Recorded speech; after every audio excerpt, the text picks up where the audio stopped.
साथियों, अगर आप अरहर की खेती करने जा रहे हैं तो ये वीडियो आपके लिए बेहद ही महत्वपूर्ण वीडियो है। इस वीडियो में हम बताएंगे साथियों कि कम लागत में आपको अरहर की ज़्यादा से ज़्यादा उपज कैसे लेनी है। देखिए किसान साथियों, अगर आपको शानदार उपज लेनी है तो बुआई और दवाई छिड़काव का सही तरीका जानना बेहद ज़रूरी है। अगर आप थोड़ी सी भी लापरवाही करेंगे तो आपकी उपज में काफ़ी अंतर देखने को मिल सकता है। अरहर की बुवाई के लिए साथियों खेत और मिट्टी तैयार करने के साथ साथ बीज और उर्वरक की सही मात्रा लेना बेहद ज़रूरी है। देखिए सबसे पहले तो जानना ज़रूरी है कि इसकी बुवाई का जो सही समय है वो क्या है। अगर आप बुवाई आगे पीछे समय से कर देते हैं तो निश्चित तौर पर उपज में काफ़ी फर्क देखने को मिलता है। तो अगर आप अरहर की खेती करना चाहते हैं तो इसको आप जून के अंतिम सप्ताह में इसकी बुवाई आप ज़रूर कर दें। अगर आपके पास पानी की सुविधा है किसान साथियों तो फिर आप अंतिम सप्ताह में न करके जून का जो पहला सप्ताह शुरू होता है उसमें आप इसकी बुवाई कर सकते हैं।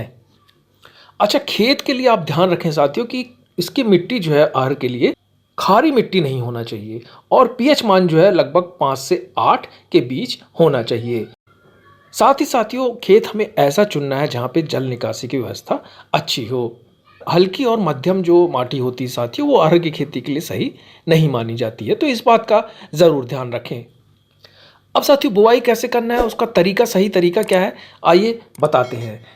देखिए बुआई से पहले आपको क्या करना है, पलटने वाले कल्टीवेटर से आपको अच्छी तरीके से 2 बार जुताई कर लेनी है।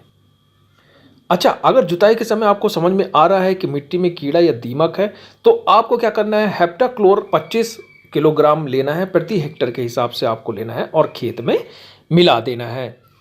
इसके साथ ही आपको गोबर की खाद या कंपोस्ट खाद आपको ले लेना है 20 से 25 क्विंटल प्रति हेक्टेयर के हिसाब से।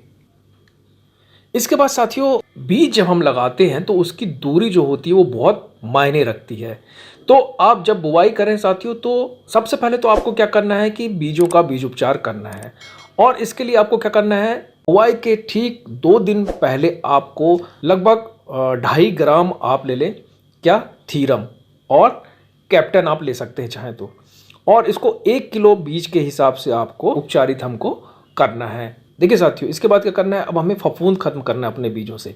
तो हमें क्या करना है, बीज में कोराइजोबियम कल्चर और पीएसबी से उपचारित हमको करना है। उसके बाद हमें बुवाई कर लेनी है।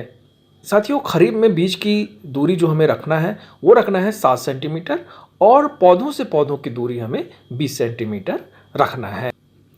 वहीं साथियों अगर हम खाद की बात करें तो देखिए, तो साथियों हमें 18 से 20 किलोग्राम नाइट्रोजन लेना है, 45 किलोग्राम हमें फास्फोरस लेना है और 25 किलोग्राम हमें पोटास लेना है और 20 किलोग्राम हमें गंधक लेना है। ये सब प्रति हेक्टेयर के हिसाब से हमको लेना है और खेतों में मिला लेना है। अब साथियों हम सिंचाई की बात कर लेते हैं। देखिए खरीफ सीजन में बोई जाने वाली जो फसल है हमारी अरहर की, उसमें पानी की बहुत कम आवश्यकता होती है। अब देखिए अगर मान लो बारिश नहीं हो रही है, बारिश लेट हो गई है, तो आप क्या कर सकते हैं, जब इन पौधों में फल आने लगे और फलियां बनने लगे तब आपको पानी देना है।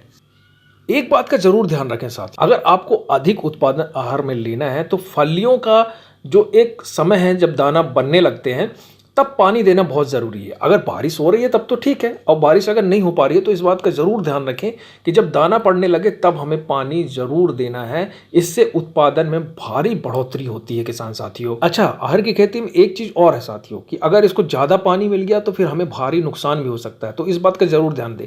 इसलिए हमने शुरू में आपको ये बताया है कि आपको पानी निकासी वाली जो खेत है वही चुनना है, क्योंकि अगर मान लो ज़्यादा बारिश होती है तो पानी आपके खेतों में जमा ना हो। पानी ज़्यादा मिल गया तो आपकी फसल जो है वो काफ़ी देर बाद पकेगी, काफ़ी समय तक आपको उसमें देखभाल करनी पड़ेगी और आपको भारी नुकसान भी हो सकता है। तो साथियों ये थी अरहर की खेती का एक छोटा सा वीडियो। अगर पसंद आया तो लाइक ज़रूर करें और चैनल पर पहली बार आए तो चैनल को ज़रूर सब्सक्राइब कर लीजिए। हम आपके लिए ऐसे ही महत्वपूर्ण वीडियो लेकर आते हैं। आप सभी का बहुत बहुत धन्यवाद।